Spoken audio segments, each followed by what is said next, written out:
and good evening. Here is the Lagos State News at 7. I am Akan Usen. Lagos State government has announced that it will subject the draft report on the review of Badagry Master Plan from 2022 to 2024 to public scrutiny from Wednesday 19th June to Friday 26th July 2024. Permanent Secretary, Office of Physical Planning, Oluwole Shotire, said the 28 days public inspection of the draft plan across various centers, mainly within the Badagry division of Lagos State, would allow stakeholders to review its proposals and make relevant comments to further enrich the plan. Shotire stated that subjecting the draft report to public scrutiny is part of the acclaimed process of preparing an inclusive plan, which is also in tandem with the state's culture of citizens' participation in the preparation of physical development plans. He said the inspection venues, which are 13 in all, include the local government, local council development area secretariats within the Badagry division of the state, local planning offices within the division, Ministry of Physical Planning and Urban Development, Secretariat, Alausa, and the headquarters of the Lagos State Physical Planning Permit Authority, LASPA, at GRA, Ikeja.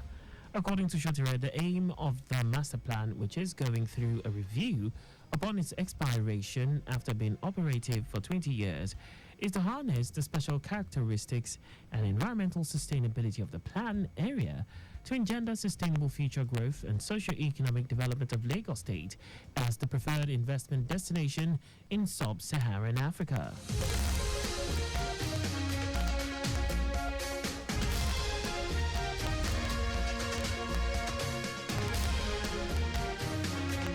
Lagos State Governor Babajide Sanwo-Olu says education remains the bedrock of any progressive society and a foundation for a better future.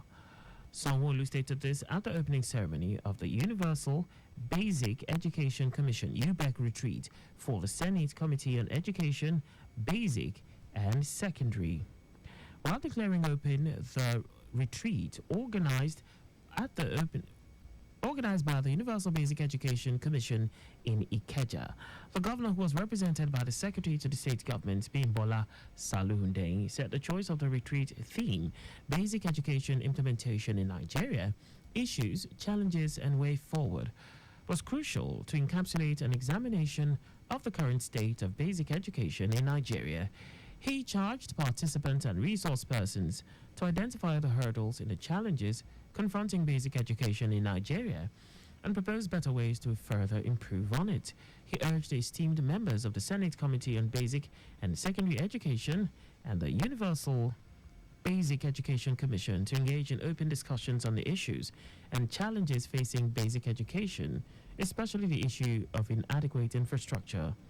Also speaking at the event, the Executive Secretary, Universal Basic Education Commission, Hamid Boboyi, stressed the need to provide qualitative basic education in the overall interest of Nigerian children. As the 90-day amnesty period approved by the Lagos State Governor, Babajide Sanwo-Olu, for property owners and developers to obtain requisite building permit enters the second month, the Lagos State Physical Planning Permit Authority, LASPA, has intensified its advocacy, imploring more house owners to use the amnesty window to obtain their building permits. Commissioner for Physical Planning and Urban Development, Oluyinka Olumide, gave the advice during the commencement of a motorized campaign embarked upon by LASPA to different parts of the state, where they engaged the Gaussians and sensitized them on the need to access the amnesty opportunity. Olumide urged LASPA not to rest on its oars in ensuring that more house owners and developers benefit from the amnesty window, pointing out that the state government, under the leadership of Governor Babajide Sanwo-Olu, through the approval of the amnesty program, has again shown itself as a government with a human face. Also speaking, the general manager of LASPA, Kehinde Oshinaike, explained that the amnesty window was designed to ensure that buildings are constructed correctly and that the necessary fees for physical planning purposes are paid to the government. In a bid to significantly enhance legal literacy, the Lateef Jakande Leadership Academy (LJLA) fellows have launched the Ecole Laws Simplifier app which aims to make legal information more accessible to Lagos residents. Team A's project lead, Usman Adeniji, unveiled the app at a press briefing, describing the app as part of the Fellows project designed to empower residents by providing easy access to legal information. Adeniji reaffirmed his team's dedication to reaching every corner of Lagos and encouraged public support for the initiative. As part of his activities, the Eco Laws team visited State Senior High School Alimosho and Alimosho Senior Grammar School to educate students on legal literacy. According to the Ministry of Justice, 70% of Lagos residents encountered legal issues in 2021, yet only 30% had access to legal information, thereby informing the urgent need for the Eco Laws app in a city of 26 million people. The app, available at www.ecolaws.com, features a user-friendly interface, a comprehensive legal database, advanced search and filter options, and educational resources.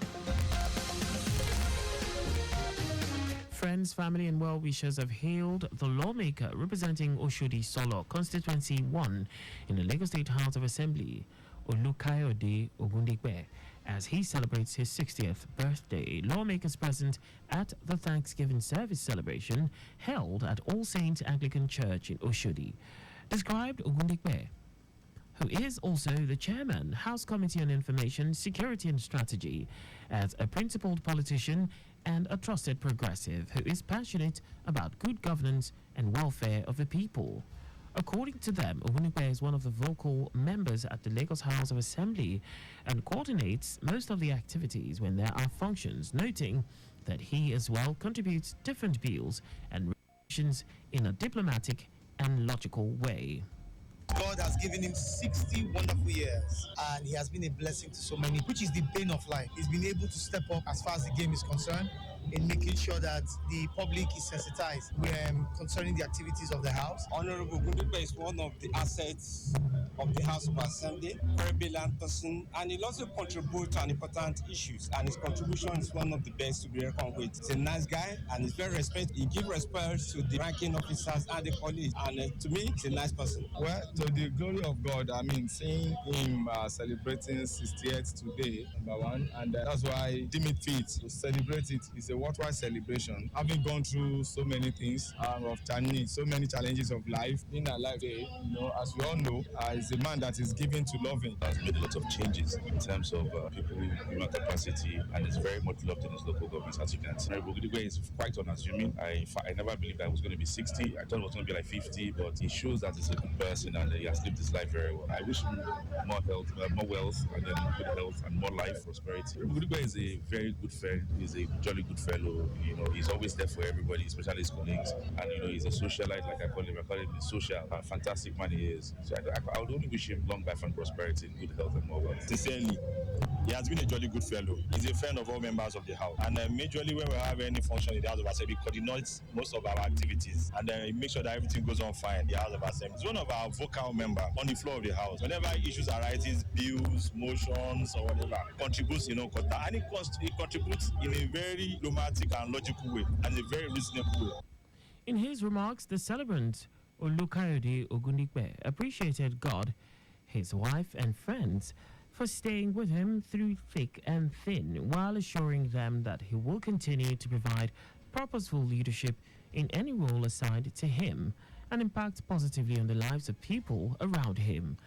Ogundipe appreciated the Lagos State House of Assembly Speaker, Mudashiru Obasa, for his tutelage and exemplary leadership in the House of Assembly, especially training and retraining of lawmakers on how to serve the people of their various constituencies more. My voice is always very clearly there that we are just here to add value wherever you are. So I think it's that value that you are seeing out there. Because wherever I am, I know you have a time frame in life. And the short time you have to contribute your own good time. By the time you pass through Oshodi, there are a lot of challenges, there's a lot of, especially infrastructures. So they should be rest assured that I'm here to serve them, and I'm here to serve them properly. And anytime from now, they also start seeing the dividend of democracy. They are in Oshodi. The birthday Thanksgiving service was attended by lawmakers, apex leaders, friends, family members, and other dignitaries. And that's all for the news at 7. Enjoy, make use of your seatbelt while driving. You can follow us and like all our various social media platforms on X, Traffic Radio 961, Instagram, Lagos Traffic Radio 961, on YouTube. Subscribe and watch our news and programs live on at Traffic Radio 961. You can also visit our website on www.trafficradio961.ng. Did you know that the Sanwo-Olu administration injected 100 high-medium capacity buses for standard routes? You can get more details on the Lagos State Government website. For contacts with the newsroom, please send a message to info@trafficradio961.ng. And that ends the news broadcast compiled by Zainab Adibeshing. I am Akan Usen. Thanks for listening and please stay safe. Good evening.